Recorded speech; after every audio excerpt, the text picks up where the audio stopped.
Welcome to Expla Quiz channel. Today we are going to understand how to build a neural network from scratch in Python, step by step from the maths to the code structure. We'll look at layers, forward pass, back propagation, and how a full network is assembled. And yes, there will be quizzes along the way to check how well you're following. Let's start with the overall flow of a neural network. First, we feed input data into the model, and it travels layer by layer until we get an output. Then we compare that output with the expected answer and calculate an error value. After that, we update weights and biases so that the error becomes smaller over many iterations. The key idea in this article is modular design. If we want to add, remove, or replace layers, the network should still work without rewriting everything. That means each layer must manage its own input, output, and computations. Once we do that properly, we can build flexible networks with many layer types. Forward propagation is simply the data moving from the first layer to the last one. Each layer receives an input, applies its own transformation, and sends the result onward. By the end, the network gives us a prediction. That prediction is what we use to measure how wrong or right the model is.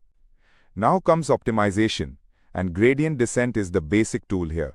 Instead of changing weights randomly, we use the derivative of the error with respect to each parameter. That derivative tells us which direction increases error, so we move in the opposite direction. The learning rate decides how big that update step should be. So that covers the basic training loop and why a modular layer design is needed.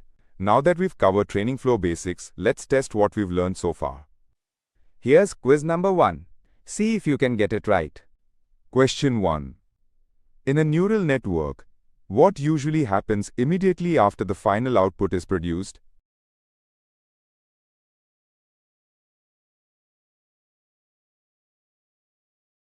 The correct answer is, the error is calculated. After the network produces an output, it is compared with the expected target to compute the error. That error then guides learning. Question 2. Why is it useful to implement each layer separately?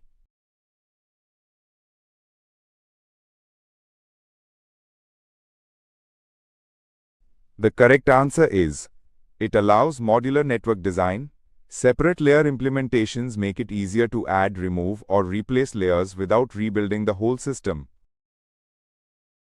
Question 3. What does the learning rate control in gradient descent?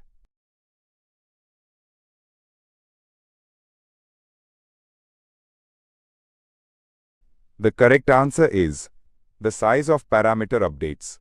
The learning rate decides how large each update step will be when adjusting weights and biases. Backpropagation works by sending error information backward through the network. A layer receives the derivative of the error with respect to its output, and from that, it can compute what it needs.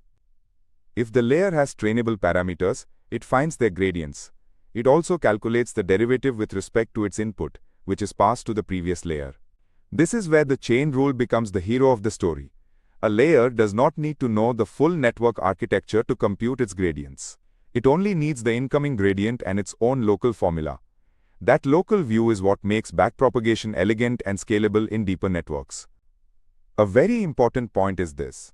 The input of one layer is the output of the previous layer. So when a layer computes the derivative with respect to its input, that value becomes the derivative with respect to the previous layer's output. That is exactly how the error signal travels backward. Now that we understand this flow, the logic of backpropagation is complete. Now that we've covered backpropagation logic, let's test what we've learned so far. Here's quiz number 2. See if you can get it right. Question 1. During backpropagation, what does a layer typically receive from the next layer?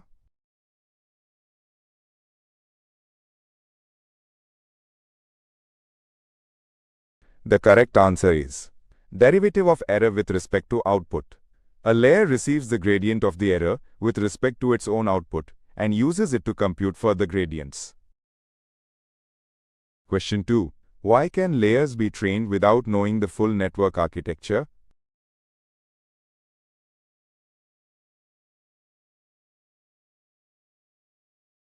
The correct answer is, they use local chain rule computations.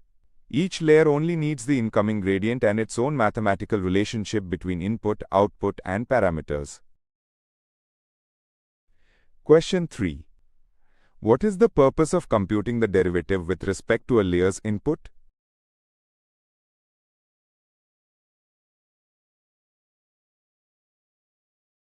The correct answer is to pass error backward to previous layer.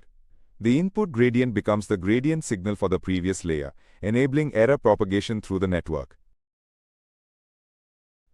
Once the maths is clear, we can design the code. The article introduces an abstract layer class that holds common properties like input and output. It also defines forward propagation and backward propagation methods. Specific layers will inherit from this base class and implement their own behavior. The first concrete layer is the fully connected layer, also called an FC layer. In this setup, each input neuron is connected to each output neuron. The forward pass is just a weighted sum plus bias, which is efficiently written using matrix multiplication. This is one of the most fundamental building blocks in neural networks. For the FC layer's backward pass, we compute three things.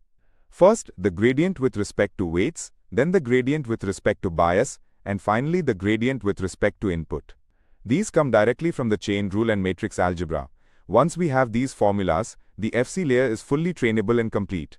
A network with only linear layers won't learn complex patterns, so we add activation layers for nonlinearity. These layers are simpler because they usually have no trainable parameters, but they still need forward and backward logic. Then we define a loss like mean squared error to provide the final gradient, and the network class ties all layers together. With that, we can build practical models like an XOR solver or even an MNIST digit classifier. So that wraps up the full pipeline from maths to Python implementation. Now that we've covered implementation pieces, let's test what we've learned so far. Here's quiz number 3. See if you can get it right. Question 1. What is the main role of an abstract layer class in this design?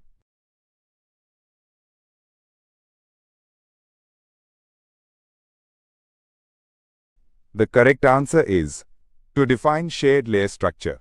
The base layer class provides common properties and methods like input, output, forward, and backward. Question 2. Why is an activation layer needed after linear operations?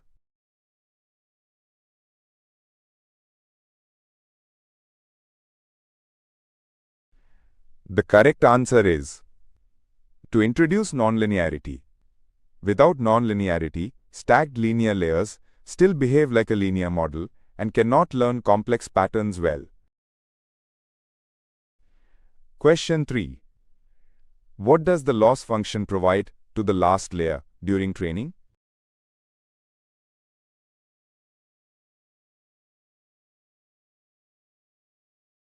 The correct answer is the final error gradient. The loss function compares prediction and target, then gives the derivative needed to start back propagation from the output end. Now you've seen how a neural network can be built from first principles, instead of using a ready-made library. Hopefully you also did well in the quizzes, and now feel much more confident about the maths and code structure behind backpropagation.